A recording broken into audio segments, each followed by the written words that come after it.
உச்சத்தை தொட்ட தங்க விலை. மீட்க முடியாத அடகு நகையை விற்பதற்கு இதுவே சரியான நேரம். இனியும் யோசிக்காதீங்க.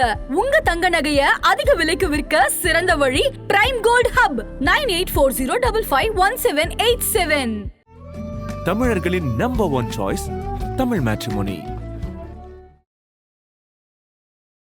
இன்னி காலகட்டத்தில் வந்து யங்ஸ்டர்ஸ் ஏன் ஹாஸ்பிட்டல்ஸை நிறையா விசிட் பண்ணுறாங்க அப்படின்னு பார்த்தீங்கன்னா, முக்கியமாக வந்து கழுத்து வலி, இடுப்பு வலி, டிஸ்க் பிரச்சனைகள். ரெண்டாவதாக பார்த்தீங்கன்னா தூக்கமின்மை. ஒர்க் அவுட் பண்ணிட்டே இருந்தாங்க, இறந்துட்டாங்க, ஹார்ட் அட்டாக் வந்து அப்படின்னு கேள்விப்படுறோம். ஸோ இதுக்கெல்லாம் ரீசன்ஸ் அப்படின்னு பார்த்தீங்கன்னா, என்னோட கிளினிக்கில் பர்சனலாக நான் பார்த்தது வந்து 11 வயசில் ஒரு பொண்ணுக்கு டைப் 2 டயபெட்டிஸ் வந்து. ஸோ நீங்கள் இது பார்த்தீங்கன்னா முக்கியமாக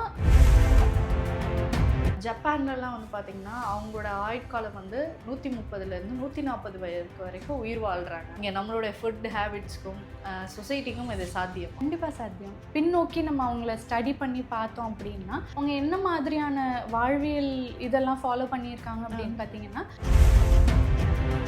ஸோ நான் வயசான காலத்தில் சம்பாதிச்சுட்டு நிம்மதியாக சாப்பிட்டுட்டு தூங்கணுமா எழுந்திரிச்சோமா அப்படின்னு நான் போகாமல், அந்த காலகட்டத்துலேயும் நான் ரொம்ப ஆக்டிவாக இருக்கணும், ரொம்ப ஃபிசிக்கலாக நான் மெயின்டைன் பண்ணணும் அப்படின்னா என்ன விஷயங்கள்லாம் ஃபாலோ பண்ணேன்? நான் ஒரு சின்ன சீக்ரெட் சொல்கிறேன்.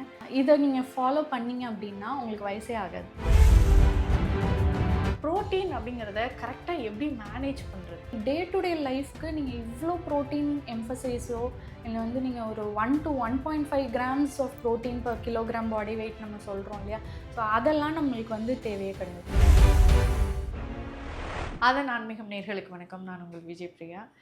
ஒவ்வொரு தடவையும் நம்ம மருத்துவம் ரீதியாக என்னென்ன விஷயங்கள் தெரிஞ்சுட்டு இருக்கணும் அப்படிங்கிறத ரொம்ப தெளிவாக டாக்டர் ஐஸ்வர்யா நேச்சர் கேர் சென்டரில் ஐஸ்வர்யா அவர்கள் நமக்காக நிறைய விஷயங்கள் சொல்லிகிட்டு இருக்கிறாங்க. ஸோ அப்படி இன்றைக்கி இந்த நேர்காணலில் நம்ம நிறைய விஷயங்கள் அவங்கக்கிட்ட கேட்டு தெரிஞ்சுக்கலாம். வணக்கம் மேம். வணக்கம். எப்படி இருக்கீங்க? நல்லா இருக்கேன். நீங்கள் எப்படி இருக்கீங்க? ரொம்ப நல்லா இருக்கு மேம். ஸோ தொடர்ந்து நம்ம நிறைய விஷயங்கள் பேசிகிட்டு இருக்கோம். ஒவ்வொரு ட்ரீட்மெண்ட் முறையும் அது எப்படி செய்யணும், எதற்காக செய்யணும் அப்படிங்கிறத பற்றியும் தெளிவாக பேசியிருக்கோம். ஆனால் இருந்தாலும் சில காமனான டவுட்ஸ்லாம் நமக்கு இருக்கும் இல்லையா? ஸோ அப்படி நிறைய விஷயங்கள் நம்ம பேசணும். பொதுவாக இப்போ நிறைய யங்ஸ்டர்ஸ் வந்து ஹாஸ்பிட்டலை தேடி வந்து வர ஆரம்பிச்சிட்டாங்க அப்படிங்கிற ஒரு விஷயம் வந்து பார்க்குறாங்க. முதல்லலாம் ஃபீவரு இல்லை உடல்நிலையில் ஏதாவது பிரச்சனையோ இவங்க தான் வந்து ஹாஸ்பிட்டலில் அடிக்கடி தேடி போவாங்க. இல்லை வயதானவர்கள் வந்து உடல் சோர்வு, பிபி, சுகர் இதுக்காக வந்து அடிக்கடி. இப்போ நிறைய யங்ஸ்டர்ஸ் வந்து அடிக்கடி ஹாஸ்பிட்டல் போகிறது, நிறைய ட்ரீட்மெண்ட் எடுக்கிறது, இது ரிலேட்டடான விஷயங்கள் வந்து நம்ம பார்க்குறோம். ஸோ இப்போ ரீசெண்டாக யங்ஸ்டர்ஸ் என்னென்ன மாதிரியான விஷயங்கள் வந்து பார்க்குறாங்க ஹாஸ்பிட்டலை தேடி? இப்போ இன்னி காலகட்டத்தில் வந்து யங்ஸ்டர்ஸ் ஏன் ஹாஸ்பிட்டல்ஸை நிறையா விசிட் பண்ணுறாங்க அப்படின்னு பார்த்தீங்கன்னா, முக்கியமாக வந்து மஸ்குலோஸ்கெலிட்டல் ப்ராப்ளம்ஸ் அப்படின்னு சொல்லுவோம். ஸோ கழுத்து வலி, இடுப்பு வலி, இந்த டிஸ்க் பிரச்சனைகள், இந்த மாதிரி ப்ராப்ளம்ஸ்னால சஃபர் ஆகிட்டுருக்காங்க. ரெண்டாவதாக பார்த்தீங்கன்னா தூக்கமின்மை. தூக்கமின்மை பிரச்சனை வந்து ரொம்பவே ஜாஸ்தி ஆகிட்டுருக்கு. மூணாவதாக பார்த்தீங்கன்னா இந்த வெயிட் கெயின், டயபெட்டிஸ் ரொம்ப சீக்கிரமாகவே வந்து அவங்களுக்கு டயபெட்டிஸ் ப்ராப்ளம் வந்து நிறைய பேருக்கு வந்துட்டுருக்கு. அதே மாதிரி cholesterol issues, fatty liver, hyper tension, இந்த மாதிரி லைஃப் ஸ்டைல் டிசீசஸ் வந்து இப்போது யங்ஸ்டர்ஸ் மத்தியிலையுமே ரொம்ப ஜாஸ்தி ஆகிட்டுருக்கு. இதுக்கு ஒரு முக்கியமான காரணம் அப்படின்னு பார்த்தீங்கன்னா, நம்ம சாப்பிட்ற உணவும் நம்மளுடைய வாழ்க்கை முறையும் தான் காரணமாக சொல்லலாம். ஒரு காலத்தில் வந்து நம்மளுடைய முன்னோர்கள்லாம் வந்து ஒரு ஆவரேஜ் லைஃப் ஸ்பேன் அப்படின்னா அவங்களுக்கு வந்து ஒரு 100 வயசுலேருந்து 129 வயசு வரைக்கும் வந்து வாழ்ந்திருக்காங்க, எந்த நோய் நொடியும் இல்லாமல். அப்படியே அது படிப்படியாக குறைஞ்சு ஒரு 80-85 வயசு வரைக்கும் வாழ்ந்துட்டு இருந்தாங்க. இப்போ வந்து ஒரு 70-60 இந்த ரேஞ்சில் வந்து இப்போ இருந்துகிட்ருக்கு. But quality of life, life டியூரேஷனுங்கிறது தனி. பட் அந்த வாழ்கிற நாள்கள்லையுமே வந்து அவங்களுடைய லைஃப் வந்து எப்படி இருக்குது அப்படிங்கிற ஒரு விஷயம் இருக்குது. ஜென்ரலாக பார்த்தீங்கன்னா ஒரு 70 வயசுக்கு மேலே வந்து ஹார்ட் ப்ராப்ளம்ஸ் வந்திருக்கும், இல்லை ஃபஸ்ட்டு ஹார்ட் அட்டாக்கே அப்போ தான் வந்திருக்கும், ஒரு 60 வயசுக்கு மேலே சுகர் வந்திருக்கும். இந்த மாதிரி தான் நம்ம பார்த்துருப்போம். இப்போ பார்த்தீங்கன்னா நம்ம நிறைய கேள்விப்படுறோம். டாக்டர்ஸாக இருக்கட்டும், ஜிம்மில் வந்து ஒர்க் அவுட் பண்ணிட்டே இருந்தாங்க, இறந்துட்டாங்க, ஹார்ட் அட்டாக் வந்து அப்படின்னு கேள்விப்படுறோம். நிறைய டாக்டர்ஸ் ஹார்ட் அட்டாக்னால ஒரு 30-35 வயசுக்குள்ளே இறக்குறாங்க. ஸோ இதுக்கெல்லாம் ரீசன்ஸ் அப்படின்னு பார்த்தீங்கன்னா நம்மளோட லைஃப் ஸ்டைல் தான். எனக்கு தெரிஞ்சு என்னோட கிளினிக்கில் பர்சனலாக நான் பார்த்தது வந்து 11 வயசில் ஒரு பொண்ணுக்கு டைப் 2 டயபெட்டிஸ் வந்து. ஸோ நீங்கள் இது பார்த்தீங்கன்னா முக்கியமாக டயபெட்டிஸ் பொறுத்த வரைக்கும் டைப் 1 அண்ட் டைப் 2 இருக்கு. டைப் 1 அப்படின்னு பார்த்தீங்கன்னா சின்ன பசங்களுக்கு வரும். அவங்களுக்கு பிறவியிலேயே வந்து பை ஜெனட்டிக்காவே அவங்களுக்கு அந்த இன்சுலின் வந்து செக்ரீஷன் இல்லாமல் இருக்கும். பட் டைப் 2 அப்படிங்கிறது வந்து நம்ம நாளடைவில் வயசு ஆக ஆக நம்மளுக்கு வர்ற ஒரு விஷயம். இது வந்து இன்சுலின் ரெசிஸ்டன்ஸ்ன்னு சொல்லுவோம். இன்சுலின் செக்ரீஷன் நார்மலாக இருந்தாலும் அது வந்து பாடியில் யூஸ் ஆகாத ஒரு சுச்சுவேஷனில் தான் உங்களுக்கு டைப் 2 டயபிட்டிஸ். 11 வயசில் அந்த பொண்ணுக்கு டைப் 2 டயபிட்டிஸ் இருக்குன்னா பார்த்துக்கோங்க.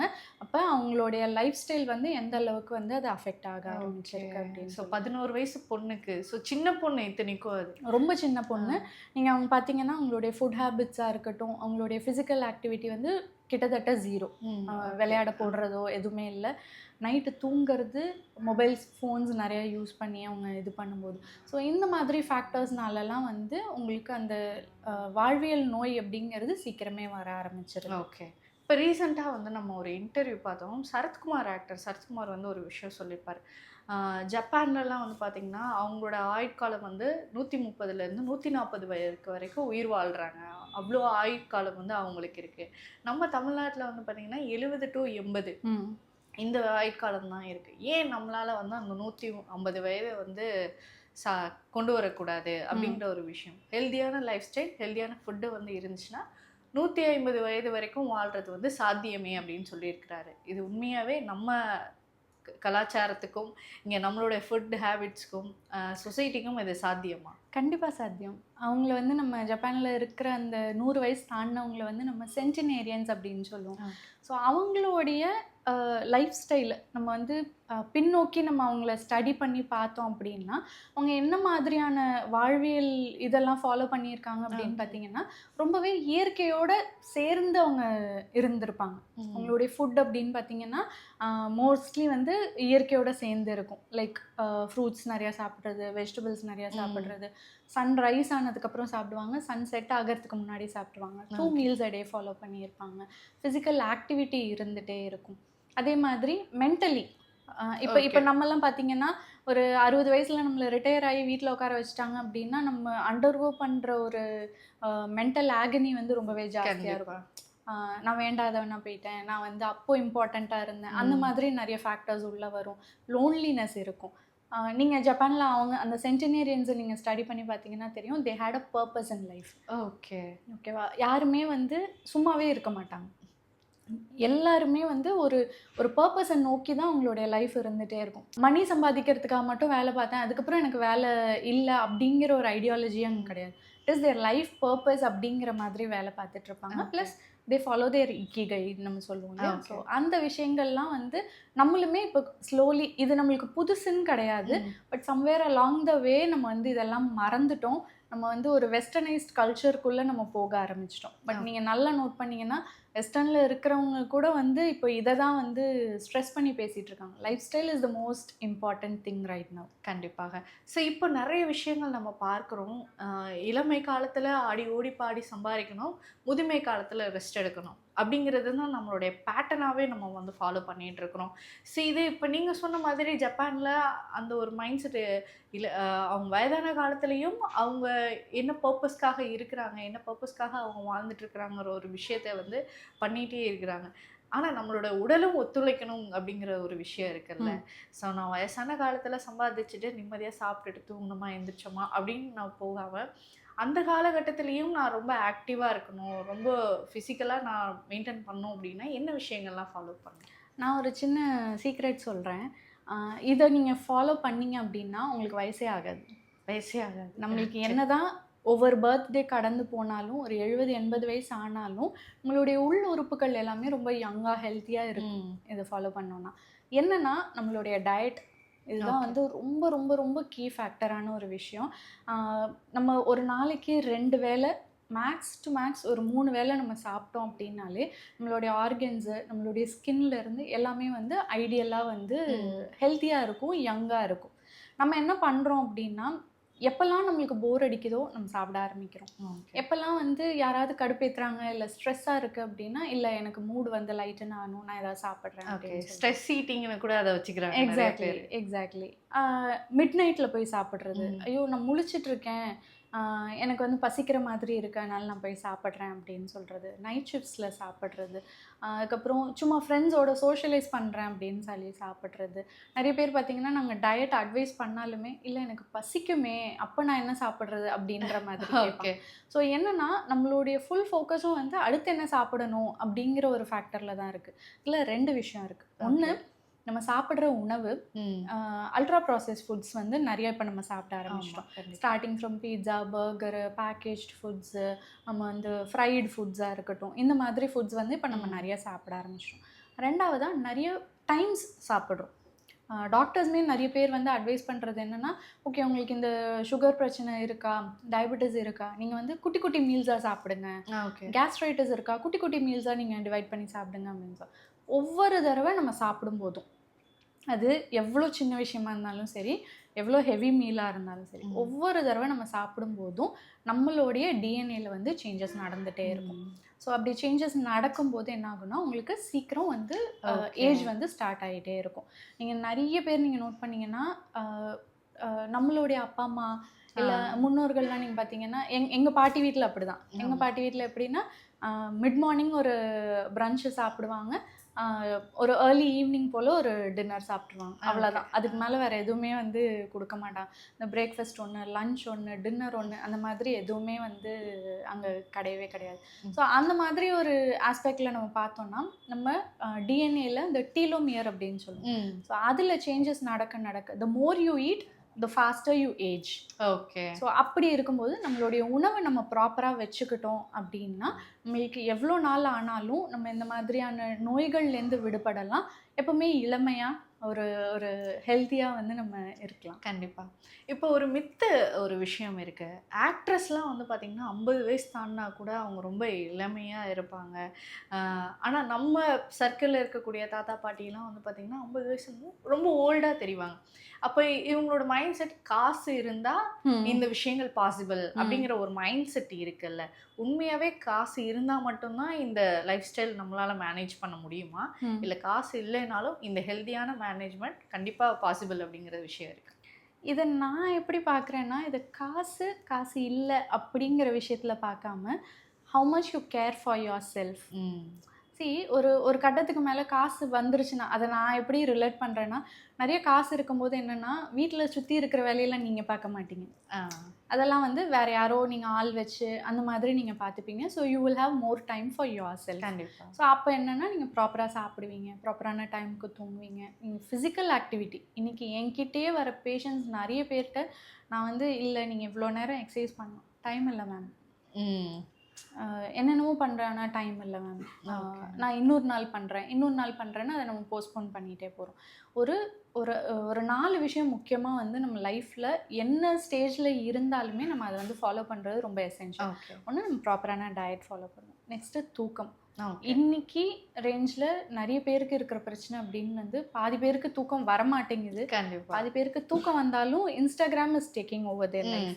ஸோ அந்த மாதிரி ஒரு சுச்சுவேஷனில் இருக்கும்போது அந்த ஸ்க்ரோல் பண்ணிகிட்டே இருக்க நைட் ஒரு 2 மணி 3 மணிக்கெல்லாம் வந்து நம்ம தூங்கும்போது ஆப்வியஸ்லி வந்து you will again start ageing fast. நிறைய பிரச்சனைகள் இப்போ இன்சுலின் ரெசிஸ்டன்ஸ்ன்னு சொல்கிறோம் டயபெட்டிஸில். அந்த பிரச்சனைக்கு முக்கியமான ஒரு கல்ப்ரிட் அப்படின்னு பார்த்திங்கன்னா உங்களுடைய ஸ்லீப். நம்மளுக்கு இந்த டயபெட்டிஸ் இதெல்லாம் வர்றதுலேருந்து வந்து நம்ம ப்ரிவெண்ட் பண்ணிக்கலாம். ஓகே. 3வது எடுத்துக்கிட்டிங்கன்னா ஃபிசிக்கல் ஆக்டிவிட்டி. ஆல்ரெடி நான் சொன்ன மாதிரி நிறைய பேர் சொல்கிறது எனக்கு டைம் இல்லை, என்னால் அதுக்கு டைம் ஸ்பெண்ட் பண்ண முடியல, இது ரொம்ப வலிக்குது, ரொம்ப கன்சிஸ்டன்சியாக என்னால் பண்ண முடியாது. நிறைய பேர் ஜிம் என்ரோல் பண்ணிடுவாங்க, பட் ஆனால் அந்த இயர் த்ரூ அவுட் வந்து அவங்க போக மாட்டாங்க. ஸோ இந்த மாதிரி நிறைய ஃபேக்டர்ஸ் இருக்கும். 4th வந்து ஸ்ட்ரெஸ் மேனேஜ்மெண்ட். கண்டிப்பாக. நம்ம இப்போ நிறைய பேர் சொல்கிறது வந்து ஸ்ட்ரெஸ் தான் சொல்லிடுறோம். குட்டி பசங்க அன்றைக்கி கூட யாரோ சொல்லிட்டு இருந்தாங்க, ஹோம்ஒர்க்லாம் பண்ண சொல்கிறாங்க, என்ன ரொம்ப ஸ்ட்ரெஸ் ஆகுது அப்படின்ற மாதிரி பண்ணுறது ஸ்ட்ரெஸ் ஆகும். அந்த மாதிரி எல்லாத்துலேயுமே நம்ம இப்போ ஸ்ட்ரெஸ்ஸை வந்து பார்க்க ஆரம்பிச்சிட்டோம். ஸோ நம்மளுடைய அந்த ஸ்ட்ரெஸ்ஸை நம்ம எப்படி ஹேண்டில் பண்ணுறோம், நம்மளுடைய கோப்பிங் மெக்கானிசம் என்ன. ஸோ இந்த 4 விஷயத்த வந்து நம்ம ப்ராப்பராக ஹேண்டில் பண்ணிட்டோம் அப்படின்னாலே நம்ம வந்து ரொம்ப நாளைக்கு எந்த நோயும் இல்லாமல் நம்மளால் வாழ முடியும். இந்த அவேர்னஸ் வந்து நிறைய பேர்கிட்ட இல்லை. அவங்க வந்து இல்லை எனக்கு வந்துருச்சு, இல்லை நிறைய பேர் சொல்கிறது என்னென்னா எங்கள் அம்மா அப்பாவுக்கு சுகர் இருக்குது, எனக்கும் வரதான் போகுது, நான் ஏன் இதெல்லாம் ஃபாலோ பண்ணணும் அப்படின்னு. இல்லை வந்துருச்சு, நான் தான் மாத்திரை சாப்பிட்றேனே, இதுக்கு மேலே நான் ஏன் இதை ஃபாலோ பண்ணணும், இந்த மாதிரி நிறைய விஷயங்கள் போயிட்டுருக்கு. ஸோ இது எல்லாமே வந்து நம்ம நிறைய அவேர்னஸ் பண்ணுறது மூலியமாக தான் வந்து அவங்களுடைய ஹெல்த் அவங்களால ப்ராப்பராக பார்த்துக்க முடியும். கண்டிப்பாக. இந்த சுகர் கட் டயட் அப்படிங்கிற ஒரு விஷயம் வந்து எல்லா டாக்டருமே சஜஷன் பண்ணுறதை நம்ம பார்க்குறோம். நீங்கள் சுகரை எடுத்துக்காதீங்க, உங்களோட ஆயுட்காலம் கூடுறதை நீங்களே பார்க்கலாம் அப்படின்னு சொல்கிறாங்க. நம்ம அறுசுவைகளில் இனிப்பும் ஒரு சுவை தான். அப்போ நான் சுகரை எடுத்துக்கட்டுமா, கிரேவிங்ஸ் இருக்கிறவங்க ஓகே. ஆனால் அது எப்படி எடுத்துக்காமல் இருக்கிறது கண்ட்ரோல். எனக்கு தெரிஞ்ச நியூ இயர் ரெசல்யூஷனுக்கே நிறைய பேர் வந்து சுகர் கட் டயட் ஃபஸ்ட்டு நம்ம ஃபாலோ பண்ணணும். ஆனால் அது எத்தனை நாள் தாங்கும் அப்படிங்கிறது தெரியல. எனக்கு தெரிஞ்சு அன்றைக்கி ஈவினிங்கே கட் பண்ணிடுவாங்க, இல்லை அடுத்த நாள் கட் பண்ணிடுவாங்க. பட் ஆனால் அதை கண்டினியூட்டியாக ஃபாலோ பண்ணுறது அப்படிங்கிறது ரொம்ப கஷ்டமாக இருக்குது. அதற்கு ஏதாவது டிப்ஸ் இருக்கா? Okay. So sugar cut diet அப்படின்னு எடுத்துக்கிட்டோன்னா நம்ம மென்ஷன் பண்ணுற அந்த சுகர் எது அப்படின்னு பார்த்தீங்கன்னா மோஸ்ட்லி இந்த ஆடட் சுகர்ஸ். ஓகே. ஸோ அது ரிஃபைண்டாக இருக்கலாம், அன்ரிஃபைண்டாக இருக்கலாம், ஈவன் நாட்டு சக்கரை, கருப்பட்டி, இது எல்லாமே ஃபார்ம்ஸ் ஆஃப் சுகர்ஸ் தான். ஸோ இதை தான் நம்ம வந்து அவாய்ட் பண்ணணும் அப்படின்னு சொல்கிறோம். ஸோ இந்த சுகர் வந்து நம்ம பிரெயினுக்கு என்ன பண்ணோம் அப்படின்னா கான்ஸ்டண்ட்டாக ஒரு டோபமைன் சர்ஜ்லேயே நம்மளை வச்சிரும். ஓகே. ஸோ ஈஸியாக அந்த சமயம் நீங்கள் நல்லா நோட் பண்ணி பார்த்தீங்கன்னா அந்த சமயம் வந்து உங்களுக்கு ஃப்ரெஷ்ஷாக இருக்கும். பட் ரொம்ப சீக்கிரமே அப்படியே ஒரு மாதிரி டவுன் ஆயிடுவீங்க. நெக்ஸ்ட்டு எப்போ அதை சாப்பிட்லாம், this is the reason for your cravings. Okay. So அது கான்ஸ்டண்ட்டாக நீங்கள் சப்ளை கொடுத்துட்டே இருக்கணும். ஸோ இதுக்கு சுகர் கட் டயட் அப்படிங்கிறத விட நம்ம பாடிக்கு வந்து நீங்கள் கேட்டது கரெக்டு தான், நம்ம பாடியில் நம்மளுக்கு அறுசுவையும் தேவைப்படும் அப்படின்றது. பட் அந்த இனிப்பு சுவை வந்து நம்மளுக்கு நேச்சுரலாகவே நிறைய ஃபுட்ஸில் இருக்குது. ஓகே. ஓகேவா? நம்ம பழங்கள் எடுத்துக்கோங்க, நம்மளுடைய காய்கறிகள்லையுமே சில காய்கறிகளில் வந்து நம்மளுக்கு இனிப்பு சுவை இருக்குது. அதே மாதிரி நம்ம சாப்பிட்ற அந்த சாப்பாடு இருக்கு இல்லையா, அதுலேயுமே நம்மளுக்கு வந்து ஸ்டார்ச் அந்த இருக்குது. ஸோ இது மூலியமாகவே நம்ம பாடிக்கு தேவையான அந்த இனிப்பு சத்தும் சரி, அந்த எனர்ஜியும் சரி நம்மளுக்கு கிடச்சிரும். ஸோ நம்ம தேவையில்லாமல் அடிஷ்னலாக ஒரு ஆடட் சுகர் ஆட் பண்ணும்போது தான் நம்மளுக்கு அந்த ப்ராப்ளமே வருது. ஓகே. சரி, இப்போ நிறைய யங்ஸ்டர்ஸ் வந்து யங் ஏஜ்லேயே அந்த ஒபிசிட்டி அப்படிங்கிற ஒரு பிரச்சனையை வந்து ஃபேஸ் பண்ணிகிட்டு இருக்கிறாங்க. இப்போ நிறைய பேர் குண்டாக இருக்கிற பையனாக வந்து கிளாஸில் கலாய்க்கிறாங்க, என்னை வீட்டில் கலாய்க்கிறாங்க, நிறைய சாப்பிட்றேங்கிறதுனால தான் நான் குண்டாக இருக்கேன்னு சொல்கிறாங்க, இல்லை பேரண்ட்ஸோட ஜீன்னால நான் குண்டாக இருக்கேன் இப்படிங்கிற இதனாலேயே நிறைய பேர் ஸ்ட்ரெஸ்ஸு ஃபார்ம் ஆகிறது நம்ம பார்க்க முடியுது. ஸோ இந்த யங் ஏஜ்லேயே ஒபிசிட்டி அப்படிங்கிறது என்ன மாதிரி, அதுக்கு ஏதாவது சொல்யூஷன் இருக்குது? யங் ஏஜ் ஒபிசிட்டி அப்படின்னு பார்த்தீங்கன்னா இப்போ அது ரொம்பவே ஜாஸ்தி ஆகிட்டு இருக்கு. Plus along with other conditions, இப்போ டயபெட்டிஸ் இருந்தாலும் சரி, பிசிஓடி மெயினாக. இப்போ நீங்கள் பிசிஓடி ஒரு ட்ரீட்மெண்ட்டுக்கு போகிறீங்க அப்படின்னாலுமே ஃபஸ்ட்டு உங்களுக்கு சொல்கிறது வந்து வெயிட் லாஸ் பண்ணுங்க அப்படின்னு சொல்லுவாங்க. பட் ஆக்சுவலாக நீங்கள் பார்த்தீங்கன்னா நிறைய பேர் ஒபீஸாக இருக்கிற நிறைய பேரை நீங்கள் பார்த்தீங்கன்னா அவங்க எதுவுமே சாப்பிட மாட்டாங்க, அவங்களோட போர்ஷன் சைஸ் ரொம்ப கம்மியாக இருக்கும். நிறைய பேர் சொல்லிக்கிறேன் காற்று தான் சாப்பிட்றேன் ஆனாலும் எனக்கு வெயிட் போடுது அப்படின்னு. அப்போது பாடியில் உள்ளே இருக்கிற பிரச்சனையை நம்ம இன்னும் அட்ரஸ் பண்ணலை அப்படிங்கிற விஷயம். இன்றைக்கி நிறைய வந்து வெயிட் லாஸ் கிளினிக்ஸ் வந்துருச்சு. எல்லாருமே ஃபோக்கஸ் பண்ணுறது அந்த inch loss and weight loss. எவ்வளோ சீக்கிரம் என்னால் குறைக்க முடியுதோ அவ்வளோ சீக்கிரம் நான் குறைச்சிடணும் அப்படின்னு சொல்லி பார்க்குறாங்க. பட் என்னென்னா உங்களுக்கு குறைஞ்சிரும், அந்த வெயிட் குறையும்.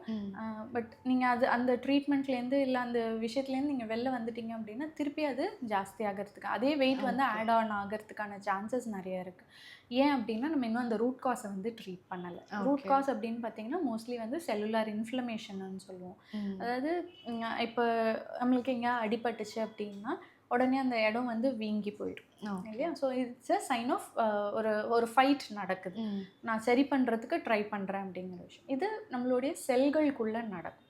ஓகே, நான் அகெயின் சொன்ன மாதிரி நம்ம ஒவ்வொரு தடவை சாப்பிடும்போதும் நம்ம பாடி it goes through multiple metabolisms. Okay, நம்ம சாப்பிட்ற உணவு வந்து எனர்ஜியாக நம்மளுடைய செல்களுக்கு வந்து கொண்டு போய் சேர்க்கணும். ஓகே, இந்த ப்ராசஸில் வந்து நிறைய கழிவுகள் வந்து வெளியில் வரும்.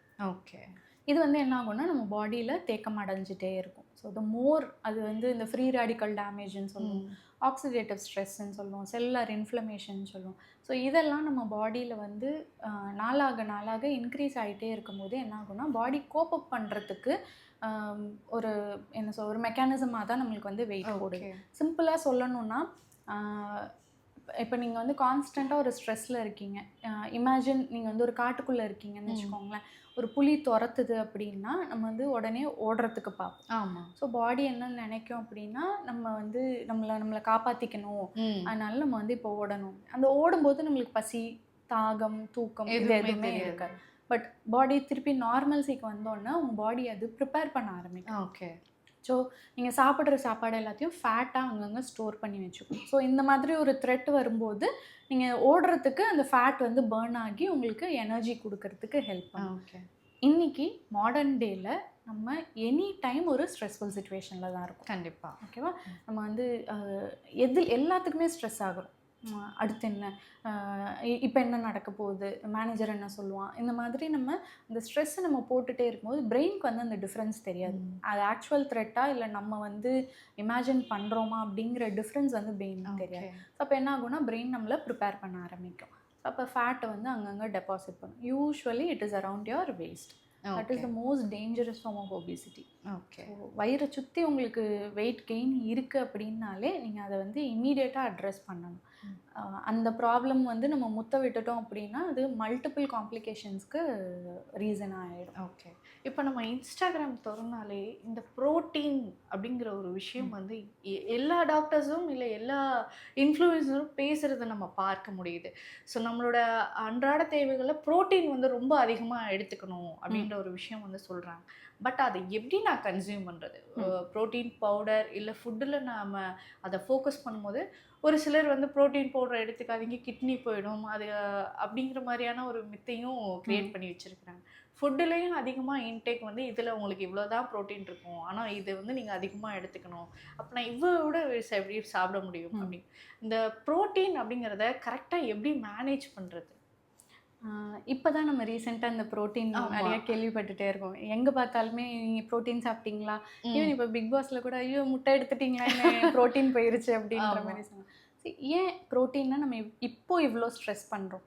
சரி, நம்ம இதுக்கு முன்னாடியும் நம்ம சாப்பிட்டுட்டு தான் இருந்தோம், நிறைய விஷயங்கள் நம்ம வந்து பண்ணிட்டு தான் இருந்தோம்.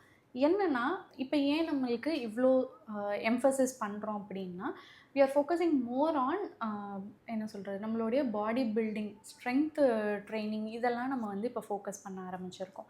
ஓகேங்களா? ப்ரோட்டீன் வந்து as such it is very essential for your body. நம்ம பாடியோட க்ரோத்துக்கு முக்கியமாக குழந்தைங்களுக்கு வந்து ப்ரோட்டீன் வந்து ரொம்ப ரொம்ப எசென்ஷியல். அவங்க அந்த பியூபர்ட்டி ஸ்டேஜ் வர வரைக்குமே அவங்களுக்கு அந்த க்ரோத் ஆகிறதுக்கு ப்ரோட்டீன் ரொம்பவே இம்பார்ட்டன்ட். அதுக்கப்புறம் பார்த்தீங்கன்னா மெயின்டெனன்ஸ்க்கு தான் நம்மளுக்கு ப்ரோட்டீன் தேவை. ஓகே. ப்ராப்பரான ஹெல்த்து, ஜாயிண்ட் ஹெல்த்தாக இருக்கட்டும், மசில் ஹெல்த்தாக இருக்கட்டும், நம்ம அந்த ஹெல்த்தை மெயின்டைன் பண்ணுறதுக்கு நம்மளுக்கு ப்ரோட்டீன் தேவை. இப்போ ஏன் இவ்வளோ ப்ரோட்டீன் எம்ஃபசிஸ் நம்ம சொல்கிறோன்னா, ஒரு நோய் வந்துருச்சு அப்படின்னா அந்த நோயிலேருந்து அந்த ரிப்பேர் ப்ராசஸ் சொல்லுவோம் இல்லையா? இப்போ ஒரு சர்ஜரி அண்டர்கோ பண்ணுறீங்கன்னாலும் சரி, இல்லை ஒரு ஏதாவது ஒரு நோய் வந்து அதுலேருந்து ரெக்கவர் ஆகுறீங்க அப்படின்னாலும் சரி, இந்த ரிப்பேர் ப்ராசஸ்க்கு உங்களுக்கு ப்ரோட்டீன் தேவைப்படுது. ஸோ அப்போ வந்து நம்ம இதெல்லாம் அடிஷ்னலாக சேர்த்துக்கோங்க அப்படின்னு சொல்லுவோம். பட் உங்களுக்கு டே டு டே லைஃப்க்கு நீங்கள் இவ்வளோ ப்ரோட்டீன் எம்ஃபசைஸோ இல்லை வந்து நீங்கள் ஒரு 1 to 1.5 grams of protein per kilogram body weight நம்ம சொல்கிறோம் இல்லையா? ஸோ அதெல்லாம் நம்மளுக்கு வந்து தேவையே கிடையாது. Ideally it is somewhere around 0.6 to 0.8 இருந்துச்சுனாவே it is more than enough. Provided நீங்கள் இப்போ ஹெவியாக ஒர்க் அவுட்ஸ் பண்ணுறீங்க, நீங்கள் மசில் பில்டிங் தான் நீங்கள் கான்சென்ட்ரேட் பண்ணுறீங்க அப்படின்னா அப்போ நீங்கள் வந்து அடிஷ்னல் ப்ரோட்டீன் எடுத்துக்கிறதுக்கு உங்களுக்கு யூஸாக இருக்கும். ஓகே. இப்போ ப்ராபப்ளி இப்போ முட்டி வலின்னு வராங்கன்னு வச்சுக்கோங்களேன், அவங்களுக்கு நம்ம வந்து ஒரு ஸ்ட்ரென்த் ட்ரைனிங் கொடுப்போம். ஏன்னா வந்து தேஞ்சு போன முட்டியை சுற்றி இருக்கிற மசில்ஸை வந்து நம்ம ஸ்ட்ரெங்தன் பண்ணணும். ஸோ அப்போ நம்ம ஸ்ட்ரென்த் ட்ரைனிங் கொடுக்கும்போது சப்ளிமெண்ட்டாக இப்போ நீங்கள் யூஸே பண்ணாத ஒரு மசிலை நீங்கள் யூஸ் பண்ணுறீங்கன்னா obviously they'll be micro tears. Okay. அதுதான் உங்களுக்கு வந்து நீங்கள் ரொம்ப நாள் கழிச்சு எக்ஸசைஸ் பண்ணுங்க இல்லை ரொம்ப நாள் கழிச்சு ஜிம் போனீங்க அப்படின்னா உங்களுக்கு மசில்லாம் வலிக்கும். கண்டிப்பாக வலிக்கும் இல்லையா? That is because of the micro tears that is happening. So அந்த மைக்ரோ டேர்ஸை வந்து நம்ம ஹீல் பண்ணுறதுக்கு தான் நம்ம ப்ரோட்டீனை வந்து கொடுக்கும். அதுக்கு தான் அந்த ப்ரோட்டீன் சப்ளிமெண்ட். சரிங்களா? ஸோ அதை வந்து நம்ம ப்ராப்பராக அண்டர்ஸ்டாண்ட் பண்ணி நம்ம எடுத்துக்கிட்டோம் அப்படின்னாலே ப்ராப்ளம் கிடையாது. ஈவன் ஸோ நம்ம ஆன்சஸ்டர்ஸ்லாம் எடுத்துக்கிட்டிங்கன்னா அவங்களாம் மில்லட்ஸ் எடுத்திருப்பாங்க, ஏதாவது ஒரு கறி இருக்கும், ஓகே, வெஜிடபிள்ஸ் இருக்கும். ஸோ இது வந்து ஒரு பேலன்ஸ்டு மீலாக எடுக்கிறது தான் இம்பார்ட்டண்ட்டே தவிர நான் வந்து வெறும் ப்ரோட்டீன் மட்டும்தான் எடுப்பேன், நான் கார்ப்ஸை வந்து கண்டிப்பாக எடுக்க மாட்டேன். இட் கேன் பி நீங்கள் கொஞ்ச நாள் எடுக்கலாம், பட் நீங்கள் அதை வந்து ஒரு லாங் டேர்மாக லைஃப் லாங் நான் இப்படி தான் சாப்பிடுவேன் அப்படின்னீங்கன்னா you are missing out on என்ன சொல்கிறது ஆக்சுவல் ஃபார்ம் ஆஃப் டயட் அப்படின்னு தான் சொல்லுவேன். கண்டிப்பாக சார், நிறைய விஷயங்கள் பேசணும். அதுலேயும் குறிப்பாக இப்போது அந்த அதிகமாக கேள்விப்படுற வார்த்தைகளில் ப்ரோட்டீன் அப்படிங்கிறது ரொம்ப அதிகமாக இருக்குது. சரி, யாரையாவது கேட்டு ஏதாவது சாப்பாடு சாப்பிட்டியா, என்ன சாப்பிட்டேன், ப்ரோட்டீன் சாப்பிட்டியா அப்படிங்கிறதான் கேட்க ஆரம்பிச்சிட்டாங்க. எக்ஸாக்ட்லி. ஸோ அந்த மாதிரி நிறைய விஷயங்கள் வந்து நம்மளுடைய இந்த லைஃப் ஸ்டைலில் பார்த்துட்டோம். ஸோ அதை பற்றி நிறைய விஷயங்கள் எங்களுக்காக கொடுத்துருந்தீங்க. மிக்க நன்றி. நன்றி.